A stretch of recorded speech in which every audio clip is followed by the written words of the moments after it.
ಎಲ್ರಿಗೂ ನಮಸ್ಕಾರ. ಈ ಕೊರಿಯೋ ಚಳಿನಲ್ಲಿ ಬಿಸಿ ಬಿಸಿ ಅನ್ನ ಸಾರು ಜೊತೆ ಒಳ್ಳೆ ಕಬಾಬ್, ಸ್ಪೈಸಿ ಕಬಾಬ್ ಇದ್ದರೆ ಅಂತೂ ಸ್ವರ್ಗ ಕಣ್ರಿ. ಇಲ್ಲಿ ನಾನು 1 kg 200 ಗ್ರಾಮ್ ಚಿಕನ್ ತೊಗೊಂಡಿದ್ದೀನಿ. ಅದಕ್ಕೆ 2 ಏಲಕ್ಕಿ, ಕರಿಬೇವು ಸೊಪ್ಪು, ಹಾಗೆ 1 ಗಡ್ಡೆ ಬೆಳ್ಳುಳ್ಳಿ, 1 ಇಂಚು ಶುಂಠಿ, 4 ಹಸಿಮೆಣಸಿನ್ಕಾಯಿ, ಹಾಗೆ 2 ಪೀಸು ಚಕ್ಕೆ, 4 ಲವಂಗ, ಹಾಗೆ ಕೊತ್ತಂಬರಿ ಕಡ್ಡಿಗಳನ್ನ, ಎಳೆ ಕಡ್ಡಿಗಳನ್ನ ಹಾಕ್ಕೊಂಡಿದ್ದೀನಿ. ಹಾಗೆ 3 ಸ್ಪೂನು ಕರಿಮೆಣಸು, ಅರ್ಧ ಸ್ಪೂನ್ ಜೀರಿಗೆ, ಅರ್ಧ ಸ್ಪೂನ್ ಸೋಂಪು ಹಾಕ್ಕೊಂಡಿದ್ದೀನಿ. ಹಾಗೆ 1 kg 200 ಗ್ರಾಮ್ಗೆ ನಾನಿಲ್ಲಿ 1 ಸ್ಪೂನು ಕಲ್ಲುಪ್ಪು ತೊಗೊಂಡಿದ್ದೀನಿ. ಹೀಗೆ ಕೋರ್ಸಾಗಿ ಗ್ರೈಂಡ್ ಮಾಡ್ಕೊಳ್ಳಿ, ತರಿಯಾಗಿ ಗ್ರೈಂಡ್ ಮಾಡಿಕೊಂಡು ಈಗ ಒಂದೇ ಒಂದು ಮೊಟ್ಟೆ ಹಾಕ್ಕೊಳ್ಳಿ. ನೀವು ಮೊಟ್ಟೆ ಹಾಕ್ಕೊಂಡು ಇದನ್ನ ನೀವು 2 ಪಲ್ಸ್ ಗ್ರೈಂಡ್ ಮಾಡ್ಕೋಬೇಕಾಗತ್ತೆ. ಕಬಾಬ್ಗೆ ನೀವು ನುಣ್ಣಗೆ ಗ್ರೈಂಡ್ ಮಾಡ್ಕೋಬೇಕಂತ ಏನಿಲ್ಲ. ಈಗ ನಾನು ಚೆನ್ನಾಗಿ ಕ್ಲೀನ್ ಮಾಡ್ಕೊಂಡಿರೋ ಚಿಕನು 1 kg 200 ಗ್ರಾಮು. ಇದಕ್ಕೆ ನಾನು ತೇಜು ಕಬಾಬ್ ಪೌಡ್ರ್ ಹಾಕ್ತಾಯಿದ್ದೀನಿ. ಇದು 2 ಪ್ಯಾಕೆಟ್, ಪೂರ್ತಿಯಾಗಿ 2 ಪ್ಯಾಕೆಟ್ ಬೇಕಾಗುತ್ತೆ, ಆದರೆ ನಾನು ಒಟ್ಟಿಗೆ ಹಾಕ್ತಿಲ್ಲ, 1 ಪ್ಯಾಕೆಟ್ ಹಾಕ್ಕೊಂಡಿದ್ದೀನಿ. ಈಗ 1 ಸ್ಪೂನು ಅಕ್ಕಿ ಹಿಟ್ಟು ತೊಗೊಂಡಿದ್ದೀನಿ, 1 ಸ್ಪೂನ್ ಅಕ್ಕಿ ಹಿಟ್ಟು ಹಾಕ್ಕೋತಾ ಇದ್ದೀನಿ ಇಲ್ಲಿ. ಹಾಗೆ ನಾವು 1 ಫುಲ್ ಸ್ಪೂನು ಖಾರದ ಪುಡಿ, ಖಾರದ ಪುಡಿನ ಹಾಕ್ಕೋತಾ ಇದ್ದೀನಿ. ಈಗ ನೋಡ್ಬೋದು ನೀವು, ನಂದು ಮನೇಲೇ ಮಾಡಿಸಿರೋ ಖಾರದ ಪುಡಿ, ಸ್ವಲ್ಪ ಖಾರ ಇರುತ್ತೆ, 1 ಸ್ಪೂನ್ ಸಾಕು. ಹಾಗೆ 1 ಸ್ಪೂನ್ ಧನಿಯಾ ಬೇಕಾಗತ್ತೆ. ಇಲ್ಲಿ ಒಂದು ಅರ್ಧ ಸ್ಪೂನು ಅರಶಿನದ ಪುಡಿ.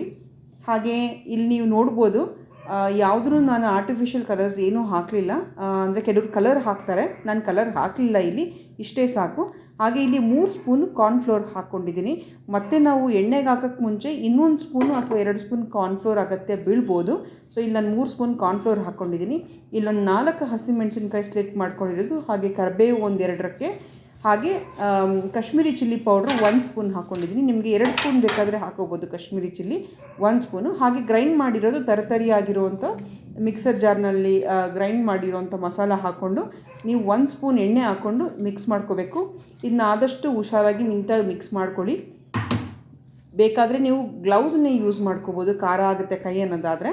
ಬಟ್ ನನಗೇನೋ ಅಂಥ ಖಾರ ಅನಿಸ್ಲಿಲ್ಲ ಕೈ. ಸೊ 1 ಸ್ಪೂನು ಕೊನೆಯಲ್ಲಿ ಇನ್ನೊಂದು ಪ್ಯಾಕೆಟು ಕಬಾಬ್ ಪೌಡ್ರು, ತೇಜು ಕಬಾಬ್ ಪೌಡ್ರ್ ಹಾಕೋತಾ ಇದ್ದೀನಿ. ಸೊ ಇದನ್ನ ನೀಟಾಗಿ ಮಿಕ್ಸ್ ಆಗಿದೆ ನೋಡಿ.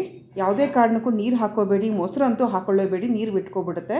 ಇಷ್ಟೇ ಸಾಕು, ಏನು ಹಾಕೋಕ್ಕೆ ಹೋಗ್ಬೇಡಿ. ಮುಚ್ಚಿಟ್ಟು ಒಂದು 3 ಅವರ್, 2ರಿಂದ 3 ಅವರ್ ಫ್ರಿಡ್ಜಲ್ಲಿ ಇಟ್ಬಿಡಿ ನೀವು.